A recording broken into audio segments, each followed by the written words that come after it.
कहानी की शुरुआत में हम एक बुजुर्ग कपल को देखते हैं जो इस वक्त एक पार्टी में जा रहे थे। रास्ते में उनका हर एक बात पे झगड़ा हो रहा था। जो भी टॉपिक उनके दिमाग में आता उस पर बहस छिड़ जाती। उनका ध्यान एक बार के लिए इतना भटक गया कि एक दूसरी गाड़ी से वो टकराने ही वाले थे। जब वो अपने बेटे के घर पहुंचे, लैरी ने जोआन के हाथ में लगी हुई बैंडेज को उसकी शर्ट से छुपा दिया और उसे याद दिलाया कि आज तुम्हें पूरे परिवार को कैंसर के बारे में बताना है। जोआन ने कहा कि मुझे बस एक दिन और चाहिए, क्योंकि वो आज की पार्टी को खराब नहीं करना चाहती थी। परिवार ने उनका बहुत प्यार से स्वागत किया। उनकी शादी को 65 साल हो चुके थे। उन्होंने जोआन को बताया कि बेसमेंट में उसकी पुरानी फोटोज का एक डब्बा मिला है। उनमें से एक फोटो जोआन की पहली शादी की है, जो कि लूक नाम के एक आदमी के साथ थी जो युद्ध में मारा गया। इसी बीच लैरी के गले में अचानक से कुछ अटक गया। उसे सांस लेने में दिक्कत होने लगी। वो जमीन पर गिर गया। कुछ सेकंडों बाद ही लैरी की अचानक से आंख खुली। वो चौंक कर एक ट्रेन में उठा। जब ट्रेन स्टेशन पर रुकी तो लैरी ने देखा कि बहुत सारे लोग हॉस्पिटल के कपड़े पहने हुए हैं। वो उनके पीछे चला और जल्दी ही जंक्शन में पहुंच गया। वहां लोग अजीबोगरीब बातें बोल रहे थे जो उसे समझ नहीं आ रही थी। लैरी ने रिसेप्शन पर खड़ी लड़की से कहा कि मुझे यहाँ पर किडनैप करके लाया गया है, लेकिन रिसेप्शनिस्ट ने कहा कि ऐसा कुछ नहीं हुआ है, आप यहाँ बैठकर अपने एसी का वेट कीजिए। कुछ घंटे बाद भीड़ कम हो गई और लैरी कुर्सियों पर ही सो गया था। तब एना आई और लैरी का नाम पुकारा। उसने बताया कि मैं तुम्हारी एसी हूँ, मतलब आफ्टर लाइफ कोऑर्डिनेटर। इसका मतलब साफ था कि लैरी मर चुका है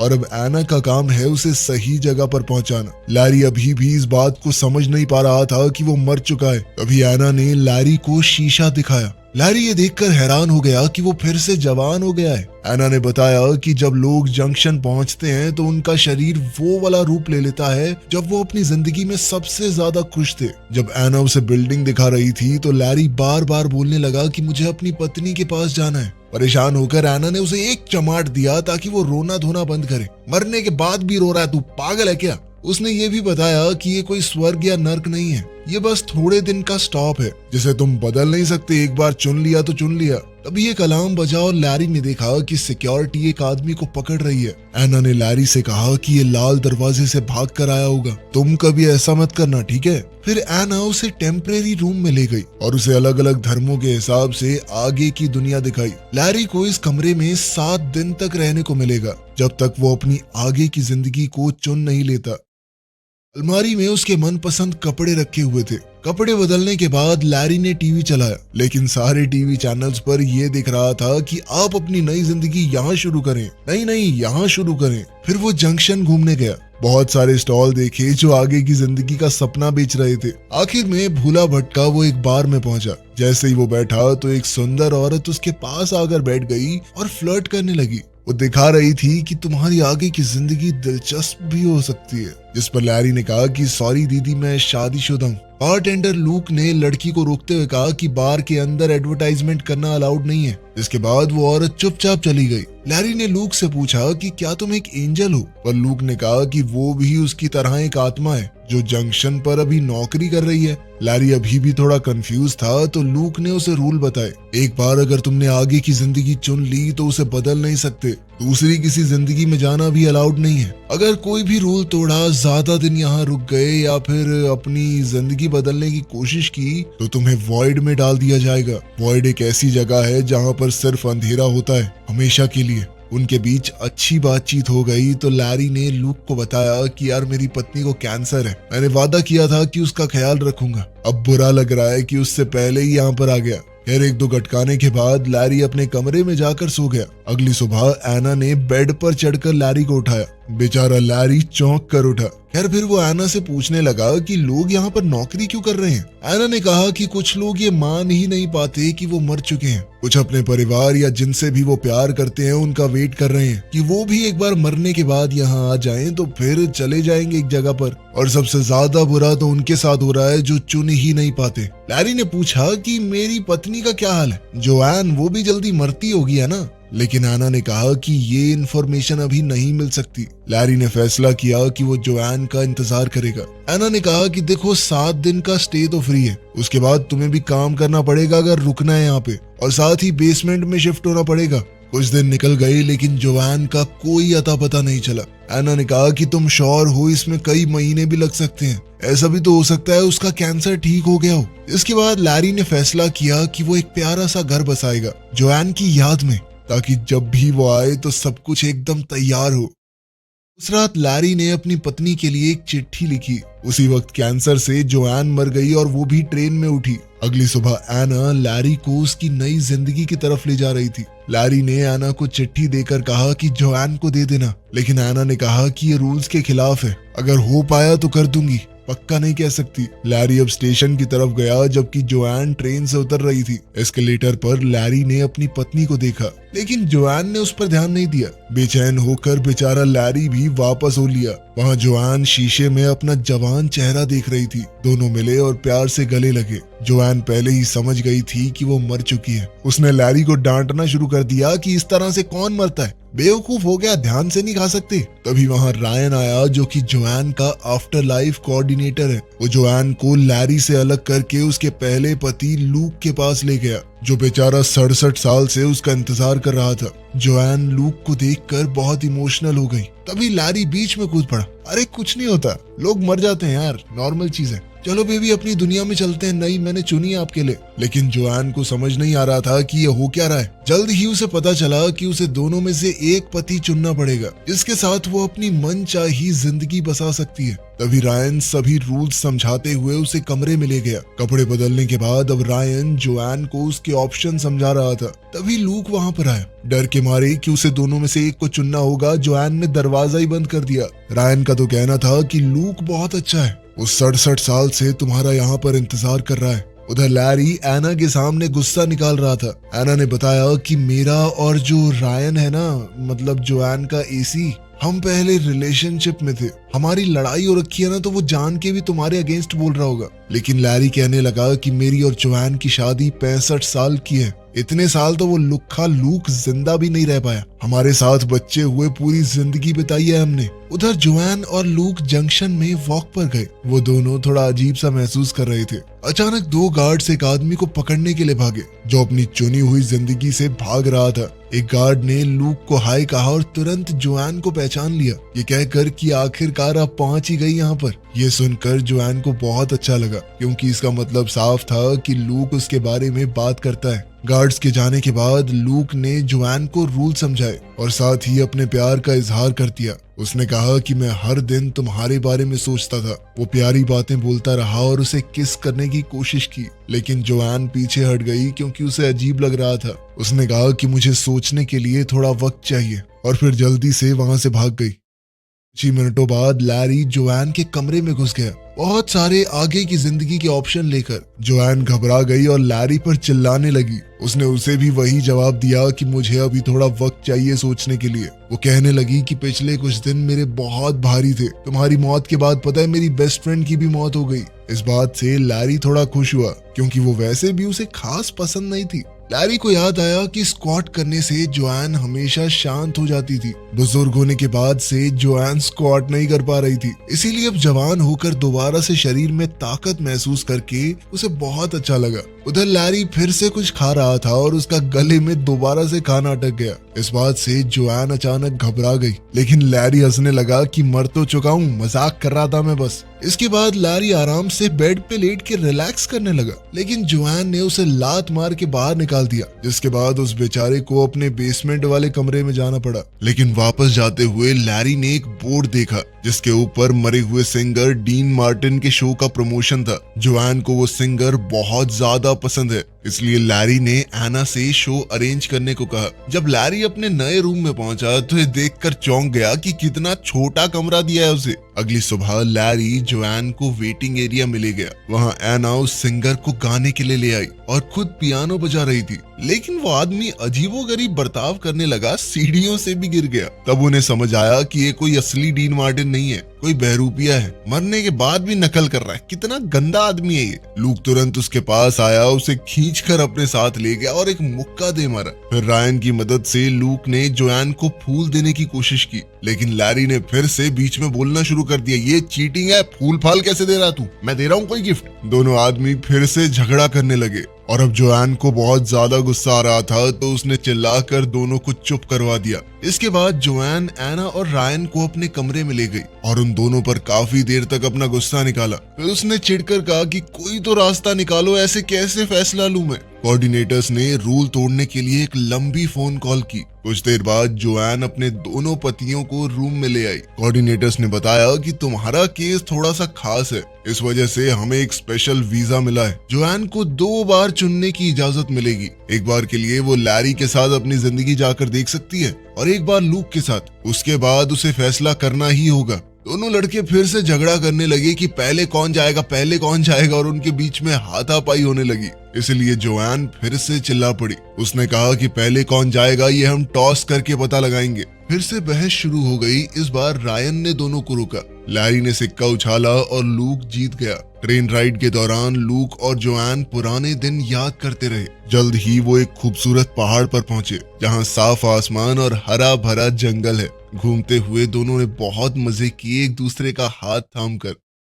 शाम को रेस्टोरेंट में डिनर हुआ। जोआन बार बार अपने बच्चों और पोता पोतियों के बारे में बात कर रही थी, जिससे लूक थोड़ा अनकंफर्टेबल हो गया। लूक ने कहा कि मुझे बुरा नहीं लगा, बस ये सोचकर थोड़ा दुख होता है कि तुम्हें ये जिंदगी मैं नहीं दे पाया, पर उसे इस बात की खुशी है कि जोआन ने एक अच्छी जिंदगी जी। जोआन ने कहा कि मैंने कुछ वक्त तक तुम्हारा इंतजार किया था, पर फिर क्या करती, तुम चले गए थे। मरने के बाद कोई लौट कर थोड़ी आता है। फिर लूक जोआन को एक जगह पर ले गया जिसे आर्काइव्स कहते हैं। ये यहाँ पर हर चुनी हुई जिंदगी में होती है, जहाँ आत्माएं अपनी जिंदगी की यादें दोबारा देख सकती हैं। दोनों ने अपने रिश्ते के सारे जरूरी पल देखे। वो पहली मुलाकात, पहली बार एक दूसरे को चूमना, शादी का दिन और जंग पर जाने से पहले का वो आखिरी वादा। जोआन ने आखिरकार फिर से लूक को चूम लिया। उसने बताया कि मैं टूट गई थी तुम्हारे मरने के बाद। यादें आगे चलती रही और लूक ने देखा कि कैसे लैरी ने जोआन को प्रपोज किया। ये देखकर लूक गुस्से में बिल्डिंग से बाहर निकल गया। उसने कहा कि लैरी ने एक दुखी औरत की फीलिंग्स का फायदा उठाया है। मौका देखकर चौका मारा है उसने। जोआन ने समझाने की कोशिश की कि ऐसा कुछ नहीं है, लेकिन लूक ने नहीं सुना। इसी बीच लैरी भड़क रहा था, क्योंकि लूक सबको बताता था कि मैं जंग में मारा गया लड़ते हुए दुश्मन से। अब इस तरह वो खुद को हीरो दिखाएगा तो कोई कैसे लड़े। लैरी को डर था कि कहीं जोआन उसे न चुन ले। इस पर एना ने कहा कि जोआन को याद दिलाना कि वो उससे प्यार क्यों करती थी। लैरी ने कहा कि मुझे तो खुद भी नहीं पता वो क्यों प्यार करती थी मुझसे, लेकिन मैं एक इंसान को जानता हूँ जो शायद बता सकती है। कुछ देर बाद लैरी जोआन की बेस्ट फ्रेंड कैरन से मिला, जो काफी बूढ़ी लग रही थी। कैरन ने बताया कि उसके सबसे ज्यादा खुश दिन तब आए जब उसका पति मर गया, क्योंकि तभी वो खुलकर अपनी जिंदगी जी पाई। खैर, कैरन ने बताया कि मुझे तुम शुरुआत में बिल्कुल पसंद नहीं थे, पर धीरे धीरे अच्छे लगने लगे। लैरी ने पूछा कि मुझे घंटा फर्क नहीं पड़ता, तुम बताओ कि जोआन मुझे क्यों पसंद करती है। कैरन ने कहा कि मुझे क्या पता, लेकिन इतना जरूर कह सकती हूँ कि तुमने जोआन को बहुत खुश रखा है। इसके बाद लैरी लूक के कमरे में गया कोई राज ढूंढने के लिए। दीवारों पर निशान है जो दिखाते हैं कि लूक अपनी मौत के बाद हर एक दिन गिन रहा था और अपनी किताब में वो जोआन की ड्राइंग्स बना रहा था। तभी लूक वहां आ गया और लैरी पर चिल्लाने लगा कि तूने जोआन के साथ गलत किया है। जब वो दुखी थी तो तूने मौके पर चौका मारा है। दोनों बेकार सी लड़ाई में उलझ गए। इसी धक्का मुक्की में लैरी का लेटर उसकी जेब से गिर गया। अब लूक कहने लगा कि जहां पर तुमने प्रपोज किया उस जगह को मैं और जोआन अपनी खास जगह मानते थे, तो सीधी सी बात है जोआन वहां पर मेरे जाने के बाद अकेला महसूस करेगी। तूने उसी चीज का फायदा उठा के पटा लिया उसे। अगले दिन लैरी जोआन को एक दूसरी जिंदगी दिखाने बीच पर ले गया। वो जिंदगी काफी पॉपुलर थी, तो बहुत सारे लोग थे वहां पर। वो दोनों बातें करने लगे और एक दूसरे को चूमने ही वाले थे कि तभी एक लड़के ने बॉल से लैरी को मार दिया और फिर मूड खराब करने के लिए कहने लगा, तुम्हें पता है मैं कैसे मरा। खैर, बाद में दोनों समुद्र में अपनी बोट लेकर गए। लैरी ने जोआन से माफी मांगी कि तुम्हारी मौत के वक्त मैं साथ नहीं था। साथ ही वो इस तरह की बातें मारने लगा कि हमारे बच्चे हमें साथ देखते तो कितने खुश होते। इस पर जोआन कहने लगी कि तुम मेरा दिमाग बदलने की कोशिश कर रहा है ना, चालाक कहीं के। बच्चों की बात किसको बता रहा है। और उनके बीच में फिर से झगड़ा हो गया। अब जोआन कहने लगी कि तुम समझ नहीं पा रहे मेरी सिचुएशन। मैंने अलग अलग वक्त पर तुम दोनों से ही प्यार किया है। तुम दोनों के साथ सारी जिंदगी रहने की कस्में खाई हैं। इस पर लैरी कहने लगा कि अगर मैं लूक की जगह होता तो मैं भी तुम्हारा इंतजार करता। वापस आकर जोआन ने लैरी के साथ अपनी बीती यादें देखना चाहा, पर लैरी ने मना कर दिया। उसका कहना था कि यादों में इंसान खुद को खो सकता है। वो जोआन को इससे बचाना चाहता था। जोआन को लगा कि लैरी डर रहा है कि पता नहीं क्या निकल आएगा। खैर दोनों किनारे पर बैठकर अपनी पहली डेट की बात करने लगे। लैरी ने कहा कि मैं बस तुम्हें हमेशा एक बेहतर जिंदगी देना चाहता था। उधर जंक्शन में लूक को लैरी का वो लेटर मिल गया। उधर जोआन और लैरी अपनी डेट से वापस आए, एक दूसरे को चूमा तो लैरी ने कहा कि मुझे फर्क नहीं पड़ता हम कहाँ पर जाते हैं, बस साथ होने चाहिए। तभी लूक ने लैरी का वो लेटर जोआन को दे दिया। ये पढ़कर जोआन को पता चला कि लैरी तो लगभग चला गया था, बस उसने जाते वक्त उसे देख लिया तो रुक गया। फिर उनके बीच एक और झगड़ा शुरू हो गया। जोआन ने लैरी को सेल्फिश कहकर पुकारा। इस पर लैरी ने कहा तो मैं भी तो तेरी सेकंड चॉइस था, और ये लुक्खा लूक, इसने भी बहुत सारी आत्माओं के साथ गुलू गुलू किए। इस पर लूक गुस्से में चिल्लाया कि 67 सालों में 2-4 आत्माओं के साथ गुलू गुलू कर ली तो क्या हुआ, इंतजार तो मैं जोआन का ही कर रहा था ना, आखिर आत्मा की भी कोई नीड्स होती हैं। अब दोनों कहने लगे कि एक बार चुन लो, बस हमें नहीं पता। लेकिन अभी जोआन को और वक्त चाहिए था, इसलिए कोऑर्डिनेटर्स दोनों आत्माओं को वहां से ले गए। कैरन थोड़ी देर बाद जोआन के पास एक ड्रिंक लेकर आई और तब जोआन फूट फूट कर रोने लगी। कैरन ने उसे संभाला और उसका ध्यान भटकाने के लिए अलग अलग फन बूथ्स पर लेकर गई। जोआन शराब पीते हुए अपनी हालत बताती रही। तब कैरन ने उसे याद दिलाया कि तुम मर चुकी हो। याद है शादी के बाद क्या बोलते हैं कि मैं तुम्हारा साथ दूंगी जब तक मौत हमें जुदा न कर दे। मौत ने जुदा कर तो दिया, इतना क्या सोच रही है, अपने हिसाब से जी अपनी जिंदगी को। उधर बार में लैरी और लूक भी काफी ज्यादा पी रहे थे। 4-4 पैग लगाने के बाद उन दोनों के बीच में भी बॉन्ड बनने लगा। वो एक दूसरे की तारीफ करते हुए कहने लगे कि वो लड़की हमारे लायक नहीं है भाई, हम दोनों बहुत बढ़िया इंसान है यार। अगली सुबह जोआन हैंगओवर में पड़ी थी, लेकिन उसने फैसला बना लिया था। उसने अपने दोनों पतियों को बुलाया और कहा कि मैं बहुत खुशकिस्मत हूँ कि तुम दोनों के साथ जिंदगी बिता पाई, लेकिन अब मैं एक को चुनकर दूसरे के लिए बुरी नहीं बन सकती। मुझे हमेशा गिल्ट महसूस होता रहेगा, इसीलिए मैं तुम दोनों को ही नहीं चुनूंगी। मैं अपनी बढ़िया जिंदगी जी रही हूँ, तुम अपनी जियो। बाद में जोआन तैयार हुई और फैसला किया कि वो कैरन के साथ अपनी आगे की जिंदगी बिताएगी। दोनों दोस्त मजे करेंगे। उधर लैरी ने लूक को बताया कि तुम सही थे, मैंने उस जगह पर इसलिए प्रपोज किया था क्योंकि मैं तुम्हारी यादें जोआन के दिमाग से निकाल देना चाहता था।